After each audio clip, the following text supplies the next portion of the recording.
मित्रांनो, सहकाऱ्यांनो आणि Asiatic society मुंबईचे आदरणीय सदस्य हो, नमस्कार.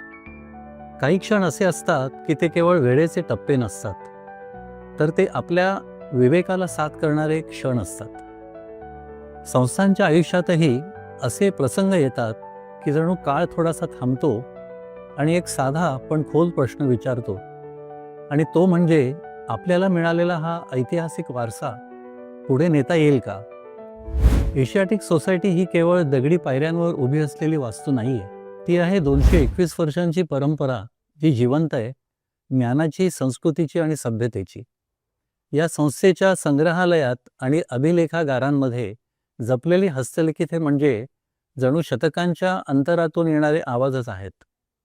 येथील नकाशे आशियाच्या बौद्धिक प्रवासाचा मागोवा घेतात, आणि येथील ग्रंथ म्हणजे त्या विद्वानांच्या आयुष्यभराच्या श्रमांचे साक्षीदार आहेत, ज्यांना विश्वास होता की ज्ञान आणि सत्य हीच मानवजातीची सर्वात दीर्घायुषी परंपरा आहे. मित्रहो, 14 मार्च 2026 रोजी ही संस्था तिच्या नव्या पदाधिकाऱ्यांची निवड करणार आहे.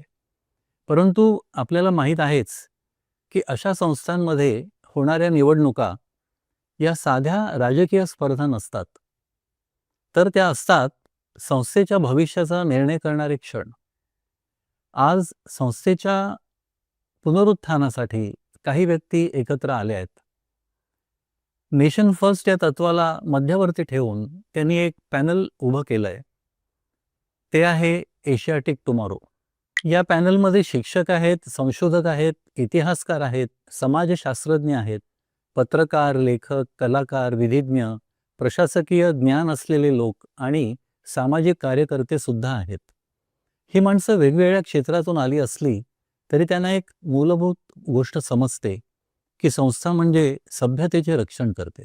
मित्रहो, संस्था सक्षम असतील तरच संस्कृती जिवंत राहते आणि राहील. पण जर संस्था कमकुवत झाल्या तर मात्र समाजाची स्मृती धूसर होत जाते. म्हणूनच एशियाटिक टुमॉरो या पॅनलचे एकच ध्येय आहे, आणि ते म्हणजे एशियाटिक सोसायटीला पुन्हा भारत आणि आशियातील अग्रगण्य संशोधन संस्थांच्या अग्रभागी उभं करणं. यासाठी आम्ही काही स्पष्ट प्राधान्यक्रम निश्चित केले आहेत. त्यातला पहिला म्हणजे मुंबई शहराचा आणि इथे राहणाऱ्या विविध समुदायांचा प्रामाणिक इतिहास, जो या संस्थेच्या अभिलेखांमध्ये जतन आहे, त्याचे वैज्ञानिक संवर्धन करणे आणि पुढील पिढीकडे जबाबदारीने सुपूर्द करणे. क्रमांक दुसरा, संस्थेची आर्थिक शिस्त आणि स्थैर्य पुन्हा प्रस्थापित करणे. यामध्ये राज्य शासन, केंद्र शासन आणि मुंबई महानगरपालिका यांच्याकडून आवश्यक निधी मिळवणे आणि आर्थिक अनियमिततेला पूर्णविराम देणे या गोष्टींचा समावेश होतो. तिसरा प्राधान्यक्रम मला असं वाटतं की संस्थेतील अमूल्य अभिलेख संपदेचे वैज्ञानिक संरक्षण आणि ती जगभरातील संशोधकांसाठी उपलब्ध करून देणे. प्राधान्यक्रम चौथा, संस्थेमधील कर्मचारी आणि त्यांच्याशी संबंधित प्रश्न न्यायाने, सन्मानाने आणि नियमांच्या चौकटीमध्ये राहून सोडवणे. आणि या सर्वांपेक्षा महत्त्वाचं म्हणजे समावेशक बौद्धिक संस्कृती निर्माण करणं. कारण ज्ञानासाठी उभी असलेली कोणतीही संस्था विचारांच्या बहिष्कारावर टिकू शकत नाही. आता या कार्यासाठी पुढे आलेल्या व्यक्तींची थोडक्यात ओळख करून देतो. अध्यक्षपदासाठीचे उमेदवार डॉक्टर विनय सहस्रबुद्धे आहेत, जे सार्वजनिक जीवनातील एक प्रतिष्ठित विचारवंत आणि संस्था निर्माते म्हणून गणले जातात. उपाध्यक्षपदासाठी 4 उमेदवार आहेत. पद्मश्री रमेश पतंगे, जे लेखक आणि संपादक आहेत, ज्यांनी सामाजिक प्रश्नांवर धाडसी आणि स्पष्ट भूमिका मांडल्या. दुसरे डॉक्टर चंद्रप्रकाश द्विवेदी, जे भारतीय संस्कृतीच्या कथनाला नवी दिशा देणारे अभ्यासक आहेत. तिसरे श्री नितीश भारद्वाज, एक थोर कलावंत, माजी संसद सदस्य आणि सांस्कृतिक संवादाचे प्रतिनिधी. चौथा, मी स्वतः एक शिक्षक, पर्यावरण शास्त्रज्ञ आणि मुंबई विद्यापीठाचा माजी कुलगुरू, ज्याने संस्थांच्या उभारणीचे काम आयुष्यभर केले. मानद सचिव पदासाठी आमचे एक सदस्य आहेत, श्री विवेक गणपुले, जे संस्थेशी दीर्घकाळ निगडीत आहेत आणि अनुभवी प्रशासकही आहेत. व्यवस्थापन समितीसाठी 6 सदस्य, ते म्हणजे डॉक्टर प्राची मोघे, डॉक्टर मल्हार कुलकर्णी, श्री माधव भंडारी, ज्येष्ठ विधिज्ञ राजेश बेहरे, श्रीमती वैजयंती चक्रवर्ती आणि श्री प्रमोद बापट. तर परीक्षण समितीसाठी 7 ते म्हणजे डॉक्टर माधवी नरसाळे, श्री दत्ता पंचवाघ, श्री अभिजित मुळे, डॉक्टर स्नेहा नगरकर, श्री मल्हार गोखले, श्री अमोल जाधव आणि श्री उमंग काळे. ही सर्व माणसं एकत्र आली आहेत कारण त्यांना विश्वास आहे की एशियाटिक सोसायटीचे भविष्य अजूनही घडवता येऊ शकेल. आज आम्ही या संस्थेच्या सदस्यांकडे एकच विनंती करतो.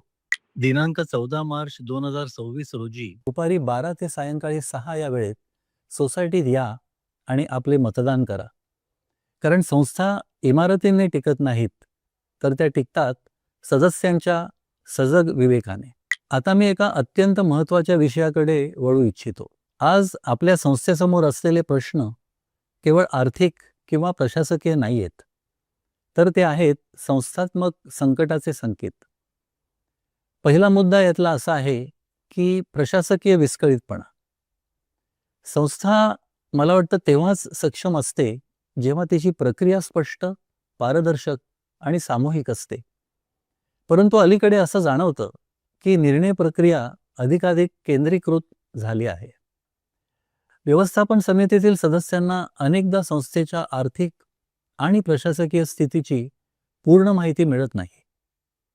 निर्णय अचानक घेतले जातात, दस्तऐवजीकरण अपुरे असते.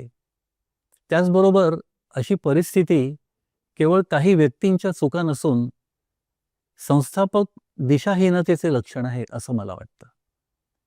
दुसरा मुद्दा असा आहे की निधीच्या वापराबाबतचे प्रश्न. काही प्रसंगी एखाद्या निधी अंतर्गत कोणतीही योजना न चालवता त्याचे व्याज मात्र इतरत्र खर्च झाले.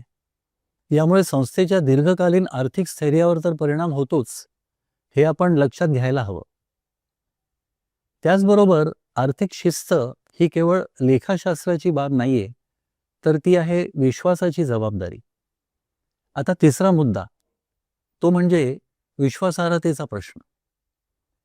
जेव्हा संस्थेच्या निधीचा वापर योग्य पद्धतीने होत नाही किंवा अहवाल अचूक नसतात, तेव्हा परिणाम फक्त आकड्यांपुरते मर्यादित राहत नाहीत, तर ते संस्थेच्या प्रतिष्ठेलाच धक्का देतात.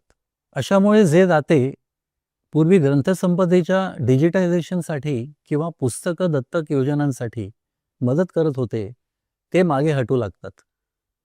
आपल्या लक्षात आले असेलच की निधी जर आपण गमावला तर तो पुन्हा मिळू शकतो, परंतु विश्वास जर आपण गमावला तर तो परत मिळवणं फारच कठीण असतं. आता मुद्दा क्रमांक 4, यात मराठी आणि प्रादेशिक परंपरांकडे दुर्लक्ष, याबाबत मी थोडंसं बोलतो. एशियाटिक सोसायटी ही प्रादेशिक बौद्धिक परंपरांची जपणूक करणारी संस्था आहे. परंतु अलीकडे असं दिसतं की मराठी संशोधन आणि स्थानिक सांस्कृतिक वारसा यांना अपेक्षित स्थान मिळत नाही. महाराष्ट्रात असलेल्या संस्थेसाठी हा प्रश्न अत्यंत गंभीर आहे. मराठी भाषा आणि तिचा बौद्धिक वारसा हे या संस्थेच्या कामाच्या केंद्रस्थानी असायला हवं. पाचवा मुद्दा म्हणजे वैचारिक संकुचन. विद्यापीठे आणि संशोधन संस्था या विचारांच्या मुक्त देवाणघेवाणीची ठिकाणे असतात. त्या प्रतिध्वनीगृह बनू शकत नाहीत. म्हणूनच सांगावंसं वाटतं की विचारांची विविधता हीच शास्त्रशुद्ध चर्चेची ओळख असते आणि आहे. आता शेवटचा मुद्दा म्हणजे संस्थात्मक मूल्यांचा ऱ्हास. आजचा खरा प्रश्न आहे जो आर्थिक नाहीये, तर तो आहे संस्थात्मक मूल्यांचा क्षय. आज परिस्थिती अशी आहे की सगळीकडेच पारदर्शकता कमी होत चालली आहे. सामूहिक निर्णय प्रक्रिया कमकुवत झाली आहे. सांस्कृतिक समतोल ढळलाय. बौद्धिक मोकळेपणा कमी झालाय. आणि ही सर्व चिन्हे आहेत संस्थात्मक अधोगतीची. परंतु अधोगती ही अंतिम सत्य नाहीये. धैर्याने सुधारणा जर आपण केल्या तर संस्था पुन्हा उभारी घेऊ शकते. आता या माझ्या मनोगताचा तिसरा भाग मला वाटतं सांगायचा आहे आणि त्याच्याकडे आपण वळूया. तो म्हणजे व्हिजन एशियाटिक सोसायटी. मित्रहो, मला असं वाटतं की सुधारणांबद्दल बोलताना आपण दृष्टी मांडली पाहिजे. आपल्या एशियाटिक सोसायटीकडे अमूल्य असा बौद्धिक खजिना आहे. हस्तलिखिते, नकाशे, दुर्मिळ ग्रंथ आणि संशोधन परंपरा.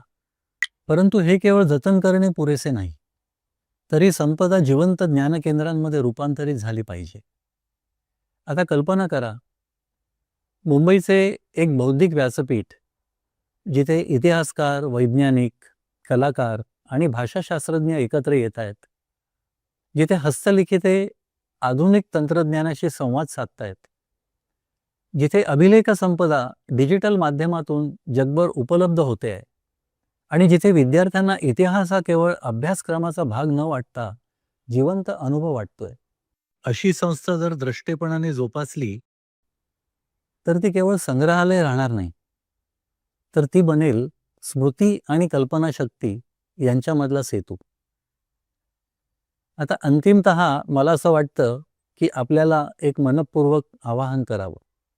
मित्रांनो, प्रत्येक पिढीला तिच्या आधीच्या पिढ्यांनी उभारलेल्या संस्थांचा वारसा मिळतो, परंतु प्रत्येक पिढीला कधीतरी हा विचारपूर्वक निर्णय नक्की घ्यावा लागतो, आणि तो म्हणजे एशियाटिक सोसायटीसारख्या संस्था शांतपणे क्षीण होऊ द्यायच्या की त्यांना नव्या ऊर्जेने उभं राहायला मदत करायची.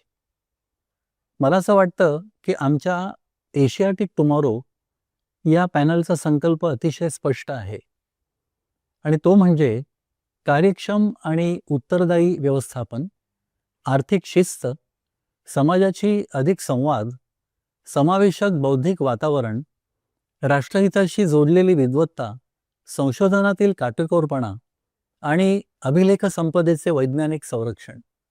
आपल्या समोरचा प्रश्न व्यक्तींमधील निवड नाहीये, तर तो आहे संस्थात्मक दिशाहीनता की संस्थात्मक पुनर्जागरण. जर आपण धैर्याने निर्णय घेतला तर एशियाटिक सोसायटी पुन्हा बनू शकते ज्ञानाचा दीपस्तंभ, स्मृतीचा रक्षक आणि संस्कृतींच्या संवादाचे व्यासपीठ. मित्रांनो, मला विश्वास आहे की 14 मार्च 2026च्या या संस्थेच्या नव्या अध्यायाचे लेखन आपण सर्व मिळून करू शकतो. या तर आपलं बहुमूल्य मत नक्की द्या आणि एशियाटिक सोसायटीच्या पुनरुत्थानाच्या या प्रयत्नात सक्रिय सहभागी व्हा. कारण सभ्यतेचे रक्षण करणाऱ्या संस्थांना आपले सर्वोत्तम प्रयत्न आणि सर्वोच्च आदर्श यापेक्षा कमी काहीही शोभत नाही. धन्यवाद. जय हिंद.